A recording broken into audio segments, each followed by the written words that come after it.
Hello, everyone. I mismanaged a lot of stuff prior to this podcast, but my guest today, he stayed very calm and very relaxed. He is one of the best at what he does. He's a mindset coach, he's a hypnotherapist, and his name is Elliot Roe. Very good to have you on, Elliot. Thanks for having me. So, can you tell us a little bit about what you're doing? I think a lot of people, if they hear hypnotherapy, they don't really know what's going on. So I'm a mindset coach, performance coach for professional athletes, for poker players, for CEOs of companies. And the way that I help people improve themselves and get to the next level is using hypnotherapy. So hypnotherapy is very similar to a form of guided meditation. So with meditation, you look to still your mind, to quiet your mind and let go of thoughts as they come in. With hypnotherapy, we're looking to reach the same sort of deep, relaxed state, but instead of letting go of those thoughts, you focus very intently on a single thought, and that helps you understand your behavior in a way that you wouldn't understand it outside of the hypnotherapy session. So it brings up memories from the past. It helps you understand the programs that your subconscious is running. And by sort of adjusting and reframing those memories and those programs, the issues that people have that may be holding them back in their sports performance or in their poker performance or in business start to go away, and just life becomes easier because sort of what they logically think they should be doing, they find it easier to do rather than coming across these sort of invisible barriers the whole time that are holding them back. Yeah, and I know this very good.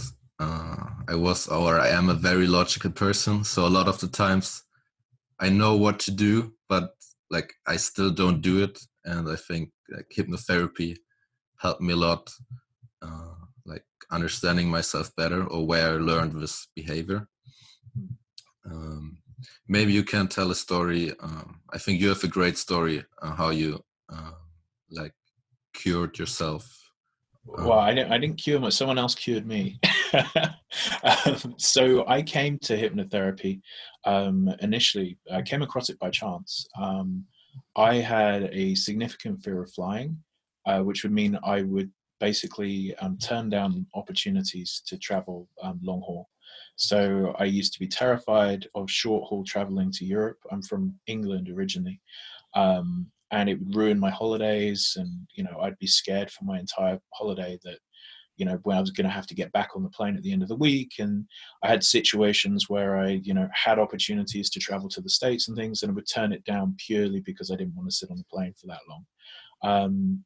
I ended up finding a hypnotherapist, and it was something that I was very skeptical of, and went to her session, and she sort of uncovered the reasoning behind my fear of flying. So we go into this session, and she runs me through this process of getting very relaxed and very calm, start talking to me about my fear of flying. And these memories start popping up, initially just flights with turbulence, and then a very early memory popped up of being at my grandfather's house as a small child, seeing a picture of a small plane on the wall, and being told, oh, that was a plane that your granddad's business owned. It crashed and it killed some of his business partners. And I sort of started to understand where this fear had come from, because obviously we all know flying is the safest form of transport, but something had taught me that it was life and death, and it truly felt life and death when I would get on a plane. I thought, this is, every time I'd step on, this is my last moments on this planet as I as I go to sit on this plane. And she helped work me through that, and I started to understand what these issues were and where they came from, and I started able to understand what was really behind my fear, rather than it being a true thing. It was just, as a child, I'd learned that this is something that is considered dangerous and could have hurt someone in my family. And then worked through it. And after the session, when I was thinking about flying, the thought of it felt completely different. And then my next flights, I would say my anxiety had dropped from a 10 to a 2. So I now live in America. That's something I don't believe would have been possible beforehand. And the interesting part for me was, after the session, it wasn't a memory that I remembered consciously. And after the session, I spoke to my mom and said, is this real? Did this happen? And she said, yes, it was. And that was the sort of the aha moment, that something had been brought up in a hypnotherapy session from my subconscious that I couldn't really remember. And then I had the opportunity to double check whether it was real with somebody else, and they could clarify that, yes, this did happen. And then, all the things sort of clogs fell into place. And I realized just how powerful this could be. Flying became okay from that point forward. As I say, the stress level's virtually zero now with flying, and I fly all the time. And because of that, I decided that this was too powerful to not learn.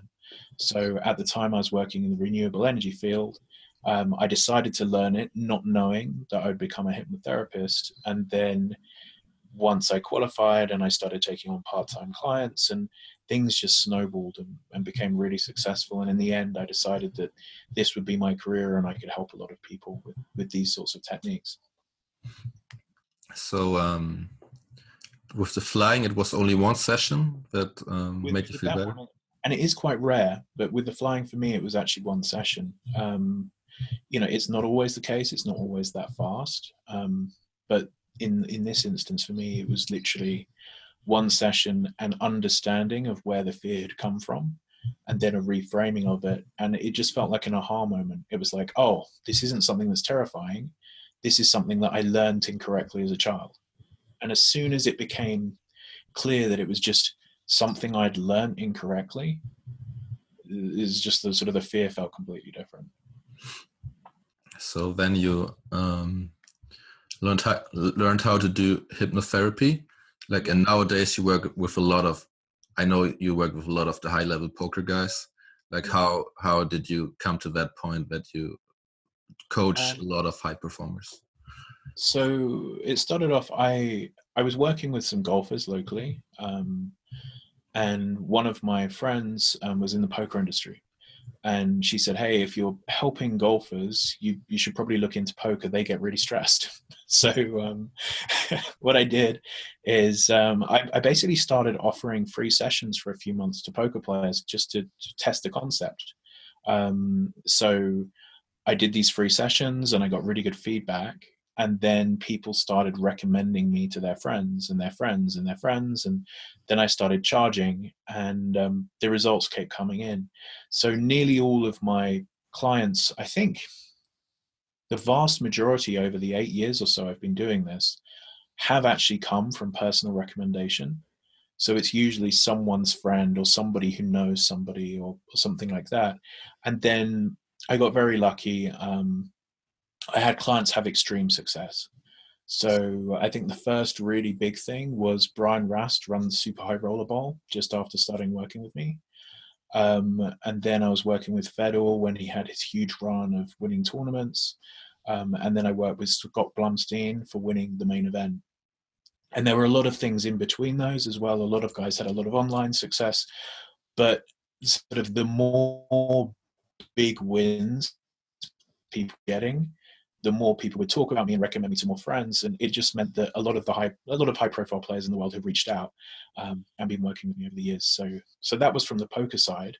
And then I was sort of had a bit of a background in mixed martial arts. And when I was living in Vegas, I went to some of the training centers there and gave talks to them on mindset and its importance in fighting. And I picked up some UFC clients. I had a couple of clients win the title in the UFC, so that was really fun. And then sort of word gets about, and people from other, I get random people from different sports reaching out and CEOs from different companies, because once you're working with a level of high performers, their friends are all high performers as well, not necessarily in the same area. So the same word of mouth thing goes from, okay, now I'm working with random people on Wall Street because they're friends with poker players, and then it's more brokers because they're friends of the brokers who were introduced. So it's sort of this, so long as you're helping people make a lot more money, they're happy to tell their friends about you. It's what I've found. So yeah, I mean, that's really how my whole business grew. And I think a very small amount of the advertising ever actually worked, because if you see an advert that says, let me do hypnosis with you to help you play better poker. It screams question mark to most people. So I don't pick up a lot from the advertising. But if your friend says, hey, I started working with Elliot, I had $50,000, I'm now a multimillionaire, I think you should speak to him. People are happier to reach out.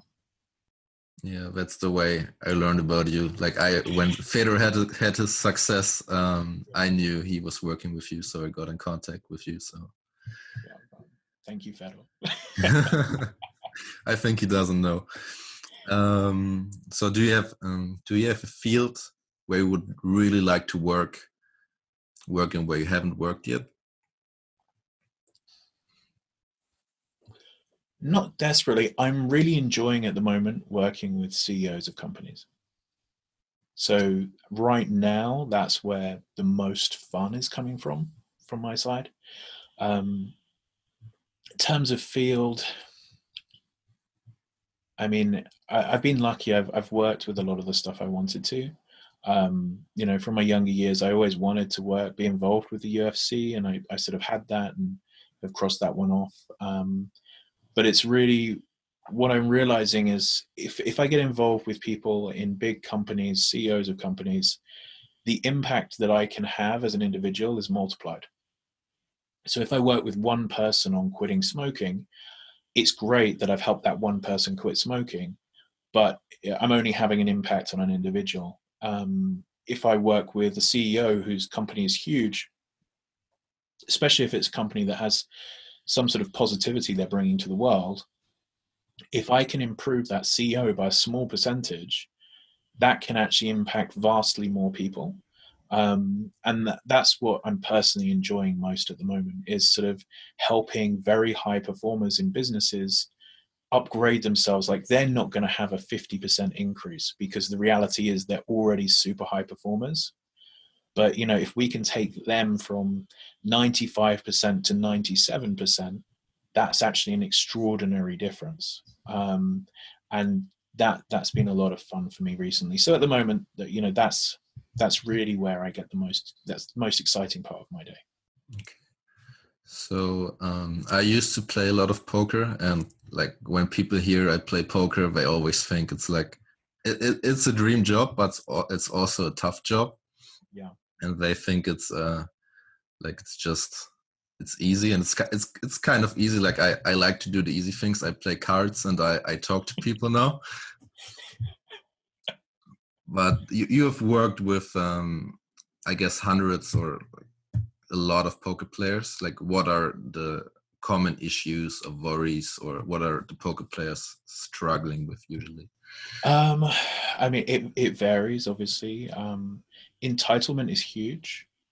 So that's one of the largest issues that they struggle with. So a feeling like they should be winning individual hands or individual sessions because they're ahead.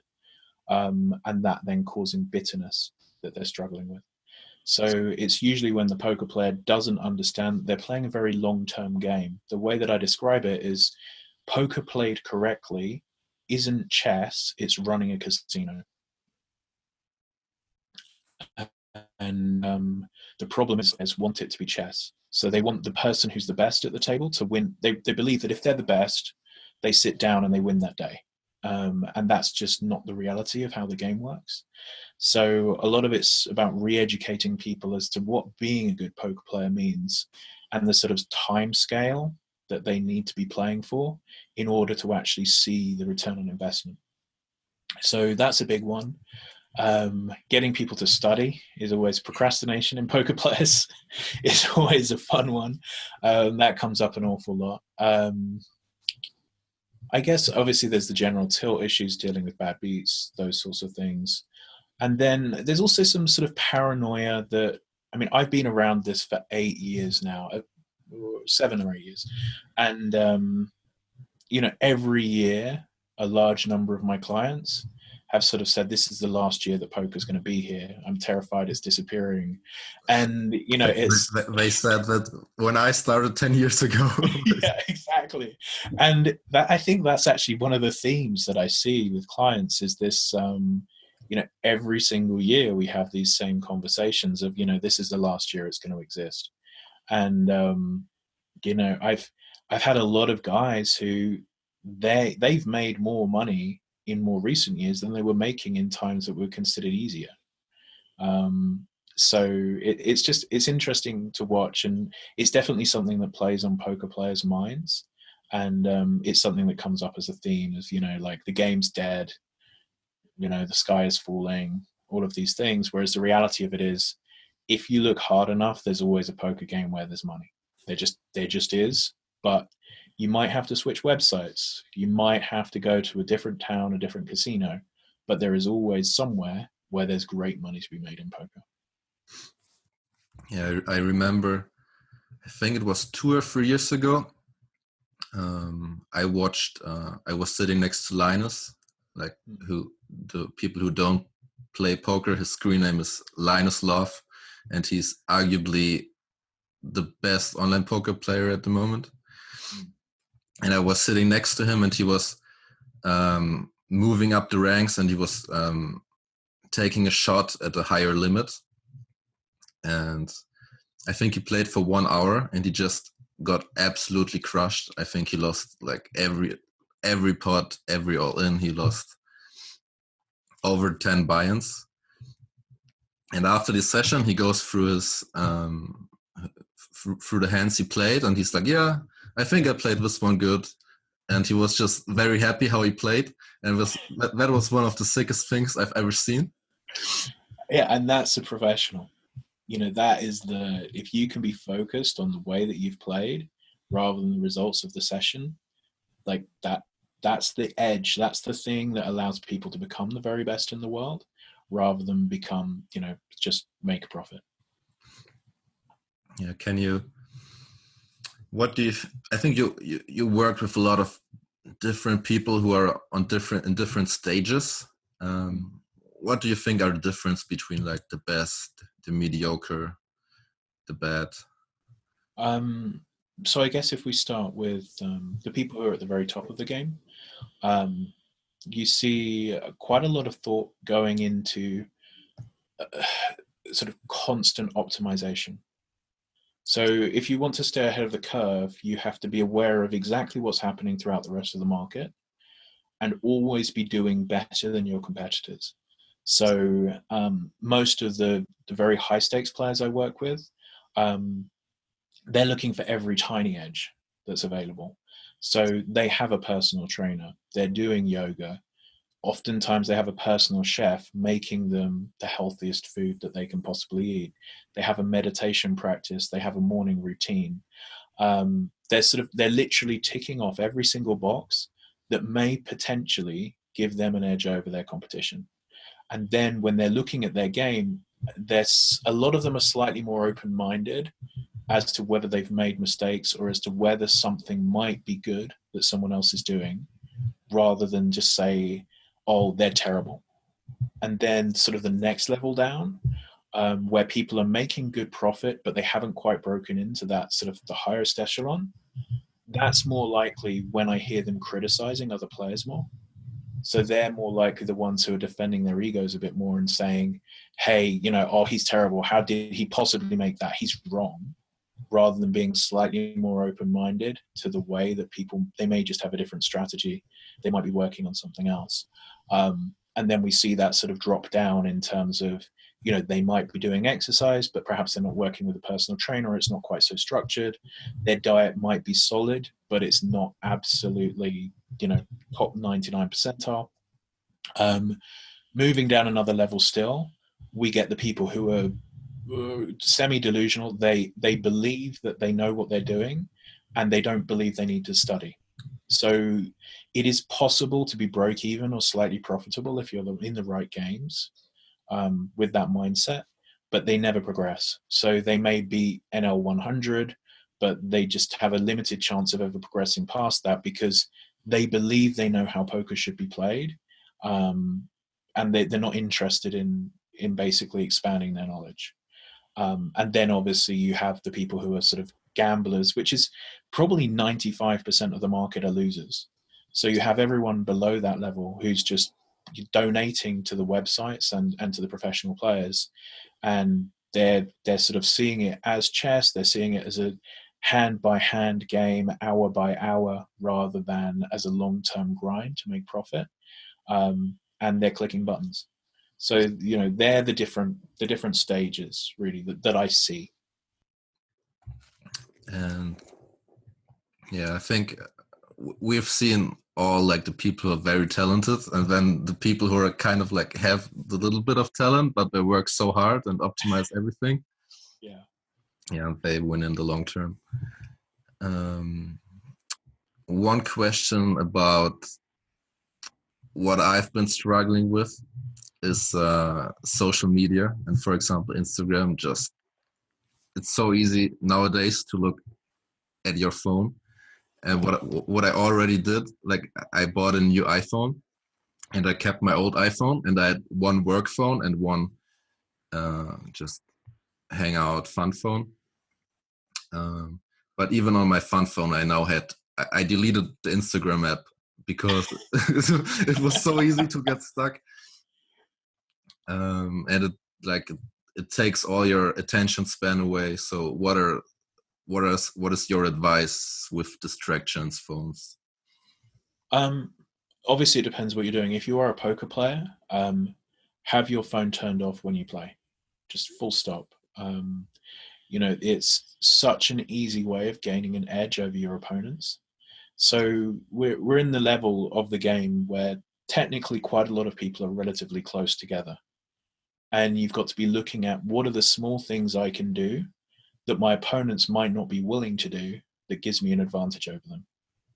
So especially if you're in a live game and you look around, there will be people watching films on their phones, like literally watching a film while they're at the poker table. If you're watching the game and they're watching a film, you have a dramatic edge over that individual. And, they're the sort of things where you just have to see it. If you're a professional, if you're taking this seriously, there's no reason for your phone to be turned on.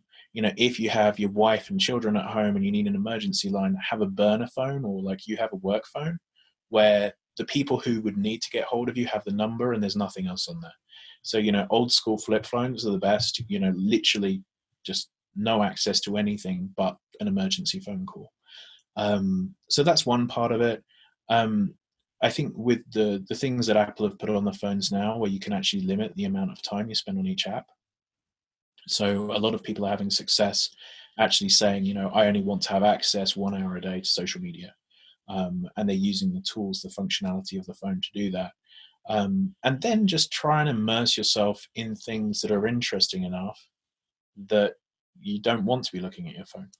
So that's another, make sure that you have a reason to not be looking at it, because I think sometimes that's one of the issues, that sort of the time is being wasted anyway.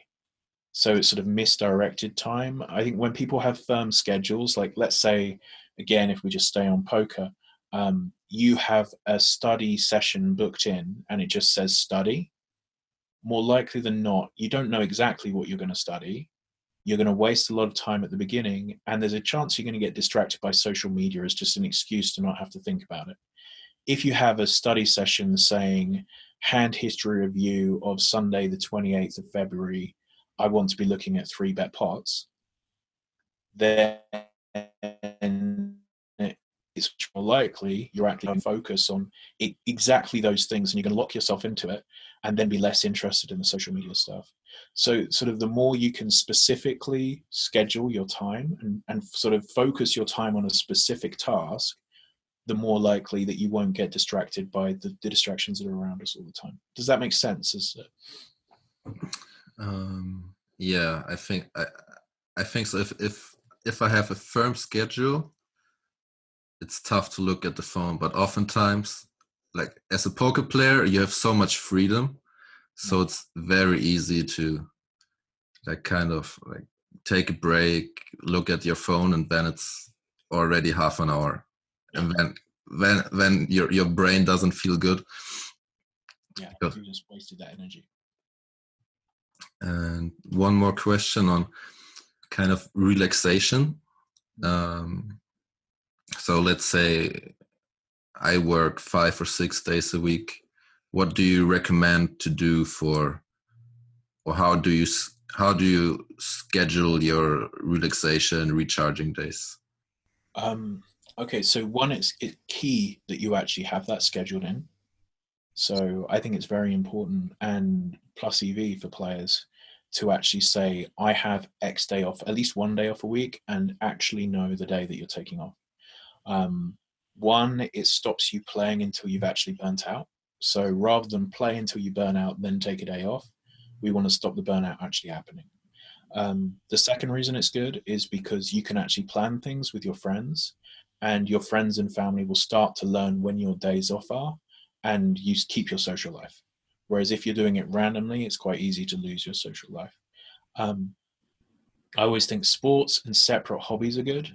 Um, Obviously, I know you're into Brazilian Jiu-Jitsu. That's a great one, but something you can immerse yourself in that distracts you from poker. So, like quite a few of my clients, they might do rock climbing or something that will completely immerse them in something different. Because you need to have different things in your life so that if a downswing hits, it's your poker isn't your everything. There's something else that you're trying to improve. There's something else you're enjoying. There's some other challenge. And then also, I mean, depending on your financial situation, I would sort of treat it as a bit of a treat. Go for a massage, go to a spa, the sort of the traditional form, sauna, the traditional forms of actually relaxing your mind and body as well. So some sort of sport positive day with some level of relaxation through those traditional means is the way that I would plan out a sort of a relaxation day for people. Okay. Yeah, rock climbing seems to be a big one with poker players or retired poker. A lot of them enjoy that. Yeah, I'm not doing it yet. So the people who are now like interested in hypnotherapy and kind of like mindset coaching, how do they get like how can they find like a good therapist or coach? Like what should they be looking out for? I mean, it's very difficult, to be honest. So ideally, the best way is if you can be recommended by someone. So if you can find someone who's used that person before. If that's not possible, look at the reviews that people have and if they have lots of testimonials. So if you're on someone's website and they've got no testimonials, there should be a big question mark there.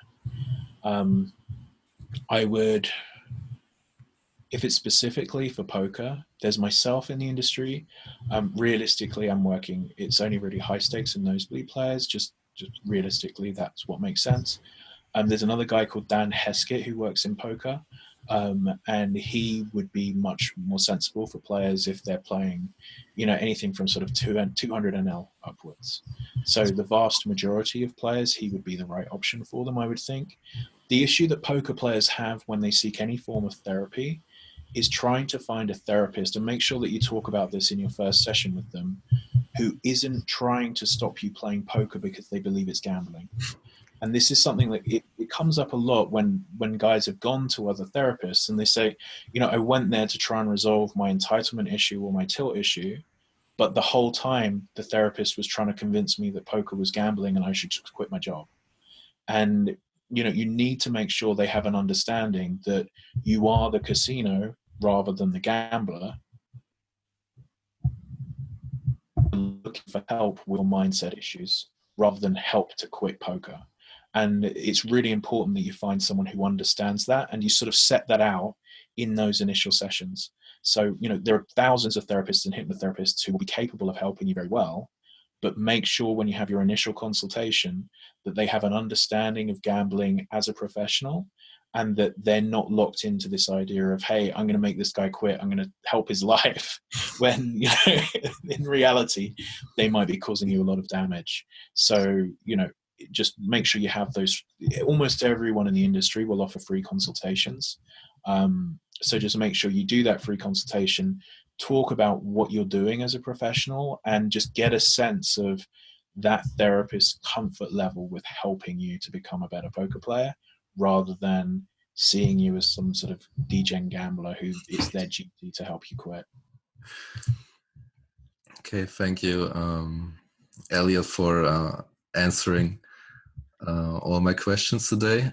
I mean, I know you for 3 years, I think now, and I learned a lot doing with this podcast with you today.